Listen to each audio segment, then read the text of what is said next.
When people hear the word UFO, they tend to tune out. However, the term does not necessarily mean little green men from Mars.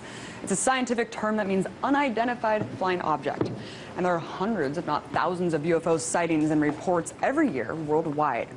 In fact, just 2 days ago, flights in Bremen, Germany were grounded, canceled, or diverted due to a UFO showing up multiple times on the airport's radar screen.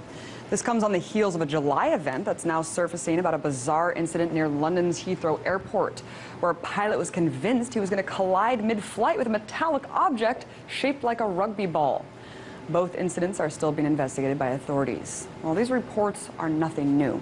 Yet amidst the many, many UFO hoaxes, my next guest alleges that a fraction of the sightings are indeed extraterrestrial.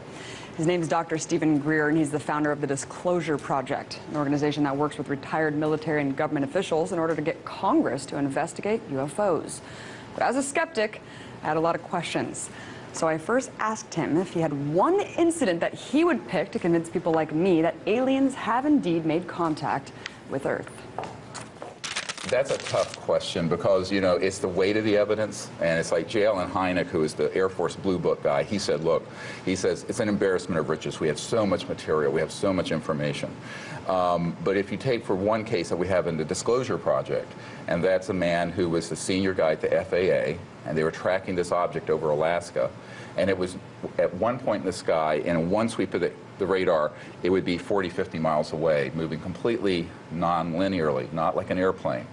And we have the radar tape, we have the pilot report, we have all the evidence from the airline and the government. And this whistleblower who came forward, John Callahan, he said, I'm one of the senior officials in the government that not only have the evidence, but was part of a cover-up to keep the American people ignorant about it.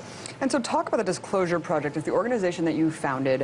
Why and how did you formulate it? You know, it grew out of an interest I had since I was a child. My uncle was an aerospace engineer with Northrop Grumman. And I had a sighting when I was a young child and started an organization later called the Center for the Study of Extraterrestrial Intelligence to look into, are we alone, and what can we do as citizens to bring out this information and perhaps make contact. I mean, it was really kind of a visionary effort 24 years ago when we started it. Disclosure Project started because in my early days I was naive and I thought, well, if we put all this evidence together, government documents, astronauts, cosmonauts from the former Soviet Union who have seen these objects, and we have all this and we give it to, in this case, Bill Clinton and his CIA director, who I personally briefed on this subject, they'll do the right thing in the secrecy, bring out this information. It'll be one of the greatest discoveries in human history. Not only that, it'll bring out the technologies, which, frankly, is the reason behind the secrecy. We'll get to this in a minute. Well, what happened was that the political establishment didn't want to touch this. And so, so what I just found is that little by little, it was up to we, the people, to do it. So I started a grassroots movement to identify people who had the courage to come forward outside of their national security oaths, who had top secret clearances, and give evidence on this, and give materials, and give documents, and give photographs, of whatever they have. And it led to this big global effort called now the Disclosure Project. I wanted to bring it to Ancient Aliens really quickly because it's a entertaining documentary series on the History Channel. It surmises that ancient cultures have also documented UFOs. I mean, going back hundreds of years. If aliens have been around for thousands of years visiting Earth, why has their message been lost this whole time? Why haven't they delivered it? Well, I don't know that their message has been lost, but maybe it's been subsumed or incorporated into various ancient traditions. If you look at the Hopis, if you look at Mesoamerica, South America, there are a lot of traditions that may have actually come from encounters that happened with non-human or advanced life forms from other places. Now, this gets into a really tricky area, and it's where theologians have a problem with this, and that is, if you were to encounter something that's hundreds of thousands or millions of years more advanced than we are, every manifestation of their civilization would look miraculous, would look like a miracle or something that you would hear about in a religious text. So the question becomes how much of the stories that we have from ancient times, ancient cultures, that we take as mythology might have been witnessing things that couldn't be explained even today, never mind 2,000, 5,000, 10,000 years ago. I also can't help but bring up the Phoenix Lights, because to me, I think that's one of the most fascinating cases. Yes, I was there. Were you? Yes. My goodness. Let's play a clip really quick for our audience who don't know about this incident in 1997. Right. If you had been here 10 years ago and standing out here and looking up there at the lights and the view, you would have been astounded. You would have been amazed. Governor Simonton is referring to what is now known as the Phoenix Lights, an object videotaped by many and seen by thousands over several nights in the Arizona sky in 1997. Major sighting here. It was described by witnesses as larger than a football field and silent. And I suspect that unless the Defense Department proves us otherwise, that it was probably some form of an alien spacecraft. So, Dr. Greer, you have the Arizona governor, you have thousands of people in Arizona who saw this. How is it possible that this is kind of an open and shut case when, you know, so many people saw this, and even he's saying, hey, I'm convinced? Well, in the Disclosure Project files, we have hundreds of cases like that, some of which are better that the public don't know about. So I tell people should go to our website. It's all up there. The videos, the testimony from all these government officials is all on our website. And so we haven't held anything back except some confidences I've had to keep when I've had meetings at the Pentagon and elsewhere. But what I tell people is that the reason it's hidden in plain sight is that the establishment doesn't want people to know, not so much that there's life out in the universe. There's 2/3 of the public believes that there's intelligent life somewhere out there. Over half believe we've been visited, all right? And this is consistent in polls.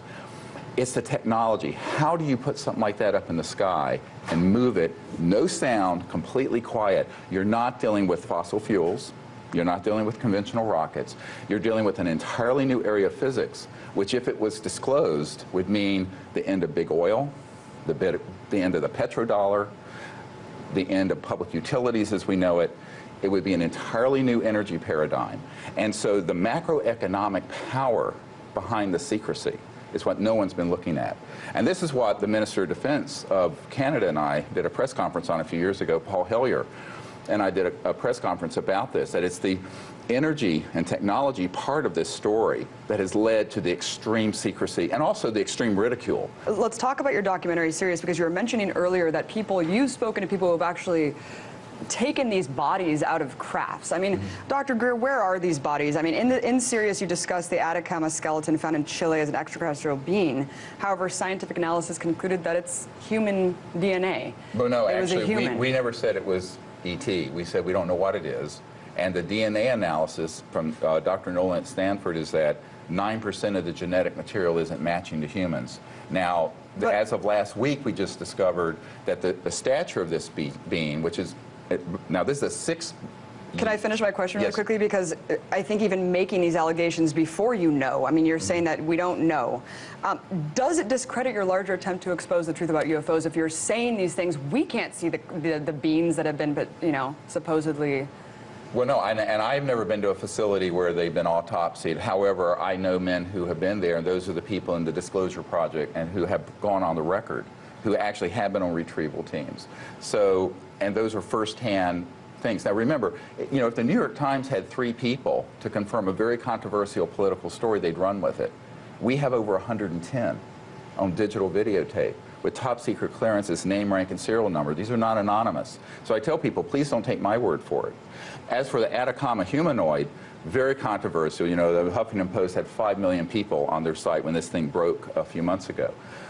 We still don't know what it is. Now, the people who say it's human, they're jumping the gun. The people who say it's ET, they're jumping the gun. How can equating UFOs with aliens be credible at this point when we live in a world drone technology has existed? I mean, now it's so prevalent, and it probably has existed for decades prior, Dr. Greer. How can we ever tell what's a drone, what's a UFO?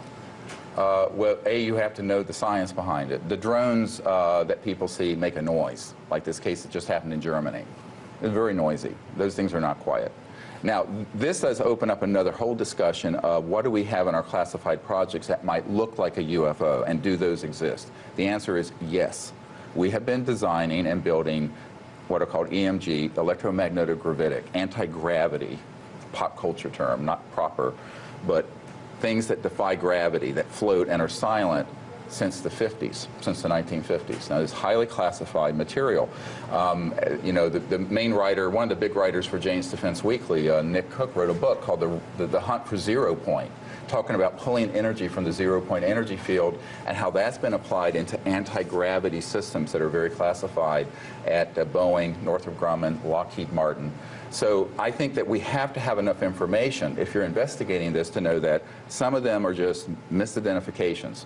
Some actually are extraterrestrial vehicles because there have been creatures and beings seen associated with them. Like the French government case where one of these objects landed and there were 4 creatures outside the UFO in a lavender field. And this is in the official Japan, or the equivalent of their NASA report. So don't take my word, listen to the French government's report. Same thing at the Bentwaters case in England. An object landed, there were ETs seen associated with the landing. But if it's in these official reports, how come there's no official documentation of the beings? That's what I don't understand. Well, that's a very good question. You'd have to ask the people keeping the secret. I mean, I wasn't there when those things happened. We've just interviewed and found the people, the men who were there, and some women who were involved hands-on with these encounters. So the ET issue, I think, is very clearly established through the body of evidence we have. But there's something I think even more spectacular, and this turns this whole question you asked on its head. If some of these objects that are moving at 100,000 miles per hour and making right-hand turns without decelerating hours, what are we doing using jet engines and rockets? What kind of technologies are extant, are out there that might give us an entirely new civilization without pollution, poverty, what have you? This is, I think, where this is the biggest part of the story. It isn't the ET end of it. It's the high-tech energy and propulsion part of the story, which is at the heart of the secrecy. That was Dr. Steven Greer, UFOologist and founder of the Disclosure Project.